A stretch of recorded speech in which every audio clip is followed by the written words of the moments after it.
Hello guys, ayan. Check natin yung, tingnan nyo naman kung gaano karami yung nagre-reservation dito. Ayan, ito mga tapos na sa reservation. Ayan. Ito yung 48,000 ang ating down payment. RFO unit na dito sa Kaya Homes. Ayan, ito yung mga bahay dyan na binibenta. Napakarami ng RFO. Ayan, puro RFO na yun. Ayan, puntahan natin yung model house para makita nyo po.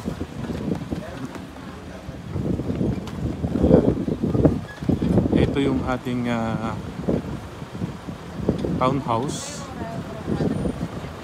Ayan, napakaraming hanggang ngayon hindi pa matapos-tapos ang reservation. Grabe. Talo pa ang kwan. Papakita ko sa inyo dito sa video na to yung mga ito, dress up na to. Ibig sabihin naka-tiles na siya. Ayan, para at least maganda-ganda naman ipapakita ko sa inyo. O dito te, tingnan mo. Ayan. Toilet and bath.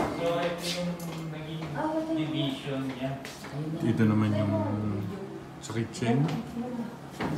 Ayan. Lahat ng turnover dito, merong drum, 700 liters yan. Ito yung pinaka naghahanap. Walang laman yan, mama. Si Mami buksan yung akala niya siguro may laman. Sabi ko, ma'am, walang laman niya. Bigla siyang tumawa.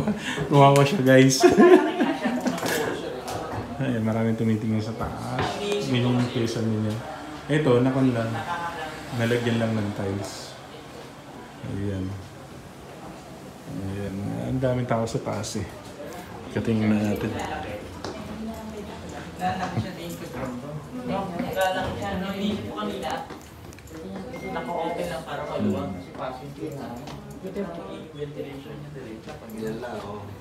Ito yung Ito bintana ito.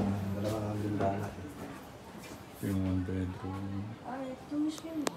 Ayan. Turnover naka-Kesame pero walang partition. Kung sa ventilation. Ayan, ito yung second bedroom. Okay naman to. Maluwang siya. Pero sa ventilation. So okay yung naisip ko. Pwede ka mag-ganito. Open siya. Sige lang po. Pinaplano nyo na. Kasi kung i-open mo to, kukuha mo ng ventilation Ayan. rito. Hindi ka mag-ahang. Malaki yung bedroom, pwede siyang 3 bedroom. Di ba? Pero okay to kasi